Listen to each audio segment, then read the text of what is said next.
The Turn of the Screw by Henry James. 21. Before a new day, in my room, had fully broken, my eyes opened to Mrs. Groves, who had come to my bedside with worse news. Flora was so markedly feverish that an illness was perhaps at hand. She had passed a night of extreme unrest, a night agitated above all by fears that had for their subject not in the least her former, but wholly her present, governess. It was not against the possible re-entrance of Miss Jessel on the scene that she protested. It was conspicuously and passionately against mine. I was promptly on my feet, of course, and with an immense deal to ask, the more that my friend had discernibly now girded her loins to meet me once more. This I felt as soon as I had put to her the question of her sense of the child's sincerity as against my own.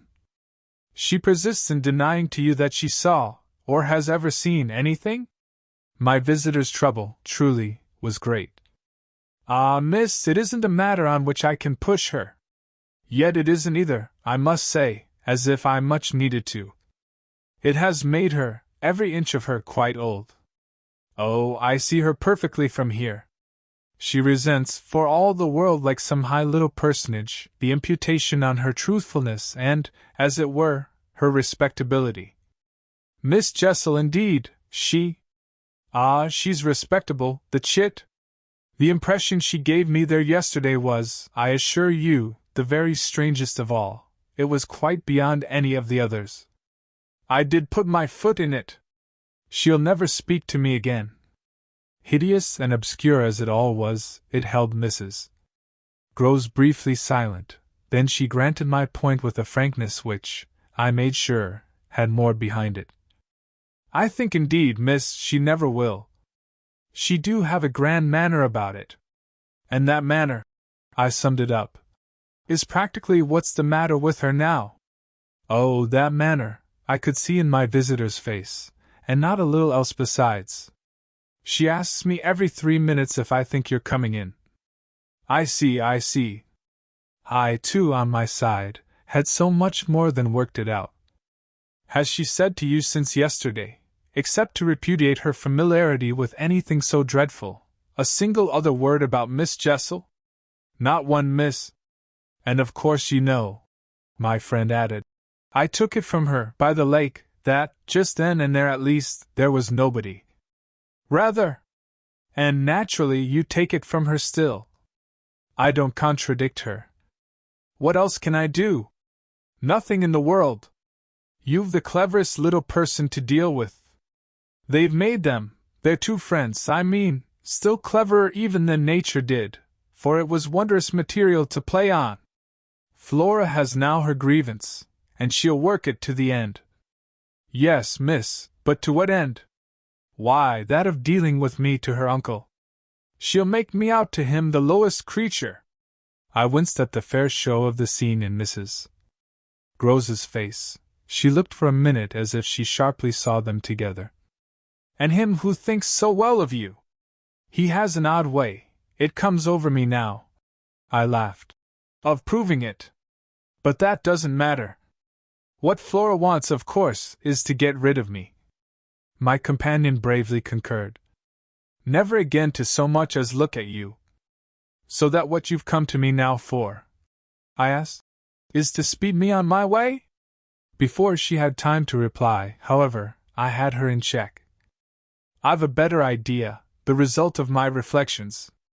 My going would seem the right thing, and on Sunday I was terribly near it.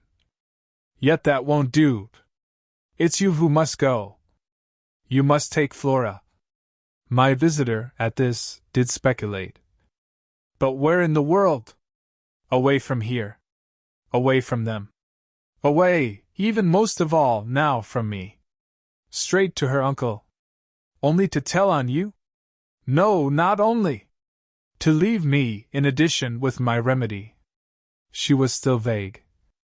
And what is your remedy? Your loyalty, to begin with.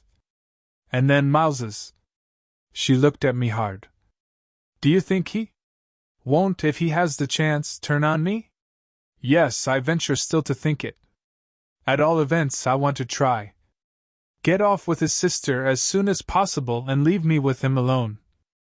I was amazed, myself, at the spirit I had still in reserve, and therefore perhaps a trifle the more disconcerted at the way in which, in spite of this fine example of it, she hesitated. There's one thing, of course, I went on. They mustn't, before she goes, see each other for 3 seconds. Then it came over me that, in spite of Flora's presumable sequestration from the instant of her return from the pool, it might already be too late. Do you mean, I anxiously asked, that they have met? At this she quite flushed. Miss, I'm not such a fool as that. If I've been obliged to leave her 3 or 4 times, it has been each time with one of the maids, and at present, though she's alone, she's locked in safe. And yet, there were too many things. And yet what? Well, are you so sure of the little gentleman? I'm not sure of anything but you. But I have, since last evening, a new hope. I think he wants to give me an opening. I do believe that, poor little. He exquisite wretch, he wants to speak. Last evening, in the firelight and the silence, he sat with me for 2 hours as if it were just coming. Mrs. Groves looked hard, through the window, at the grey, gathering day. And did it come? No, though I waited and waited, I confess it didn't, and it was without a breach of the silence or so much as a faint allusion to his sister's condition and absence that we at last kissed for good night. All the same, I continued, I can't, if her uncle sees her, consent to his seeing her brother without my having given the boy, and most of all because things have got so bad, a little more time. My friend appeared on this ground more reluctant than I could quite understand. What do you mean by more time? Well, a day or 2, really, to bring it out. He'll then be on my side, of which you see the importance. If nothing comes, I shall only fail, and you will, at the worst, have helped me by doing, on your arrival in town, whatever you may have found possible. So I put it before her, but she continued for a little so inscrutably embarrassed that I came again to her aid. Unless, indeed, I wound up, you really want not to go. I could see it, in her face, at last clear itself. She put out her hand to me as a pledge. I'll go. I'll go this morning. I wanted to be very just. If you should wish still to wait, I would engage she shouldn't see me. No, it's the place itself. She must leave it. She held me a moment with heavy eyes, then brought out the rest. Your idea's the right one. I myself, miss, well? I can't stay. The look she gave me with it made me jump at possibilities. You mean that, since yesterday, you have seen? She shook her head with dignity. I've heard. Heard? From that child, horrors. There. She sighed with tragic relief. On my honor, miss, she says things. But at this evocation she broke down, she dropped, with a sudden sob, upon my sofa and, as I had seen her do before, gave way to all the grief of it. It was quite in another manner that I, for my part, let myself go. Oh, thank God! She sprang up again at this, drying her eyes with a groan. Thank God? It so justifies me. It does that, miss. I couldn't have desired more emphasis, but I just hesitated. She's so horrible? I saw my colleague scarce knew how to put it. Really shocking. And about me? About you, miss, since you must have it. It's beyond everything, for a young lady, and I can't think wherever she must have picked up the appalling language she applied to me? I can, then. I broke in with a laugh that was doubtless significant enough. It only, in truth, left my friend still more grave. Well, perhaps I ought to also, since I've heard some of it before. Yet I can't bear it. The poor woman went on while, with the same movement, she glanced, on my dressing table, at the face of my watch. But I must go back. I kept her, however. Ah, if you can't bear it. How can I stop with her, you mean? Why, just for that, to get her away. Far from this, she pursued. Far from them, She may be different. She may be free? I seized her almost with joy. Then, in spite of yesterday, you believe in such doings? Her simple description of them required, in the light of her expression, to be carried no further, and she gave me the whole thing as she had never done. I believe. Yes, it was a joy, and we were still shoulder to shoulder. If I might continue sure of that, I should care but little what else happened. My support in the presence of disaster would be the same as it had been in my early need of confidence, and if my friend would answer for my honesty, I would answer for all the rest. On the point of taking leave of her, nonetheless, I was to some extent embarrassed. There's one thing, of course, it occurs to me, to remember. My letter, giving the alarm, will have reached town before you. I now perceived still more how she had been beating about the bush and how weary at last it had made her. Your letter won't have got there. Your letter never went. What then became of it? Goodness knows. Master Miles, do you mean he took it? I gasped. She hung fire, but she overcame her reluctance.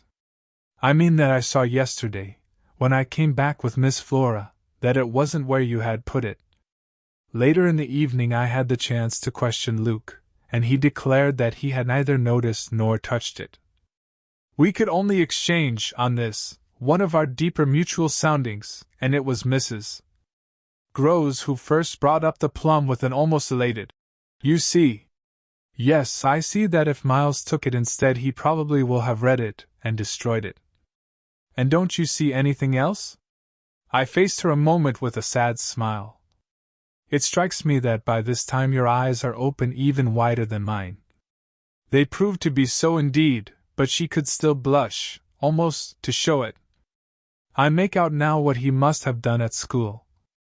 And she gave, in her simple sharpness, an most droll disillusioned nod. He stole. I turned it over. I tried to be more judicial. Well, perhaps. She looked as if she found me unexpectedly calm. He stole letters. She couldn't know my reasons for a calmness after all pretty shallow, so I showed them off as I might. I hope then it was to more purpose than in this case. The note, at any rate, that I put on the table yesterday, I pursued, will have given him so scant an advantage, for it contained only the bare demand for an interview, that he is already much ashamed of having gone so far for so little, and that what he had on his mind last evening was precisely the need of confession. I seemed to myself, for the instant, to have mastered it, to see it all. Leave us, leave us. I was already at the door, hurrying her off. I'll get it out of him. He'll meet me, he'll confess. If he confesses, he's saved. And if he's saved, then you are? The dear woman kissed me on this, and I took her farewell. I'll save you without him, she cried as she went.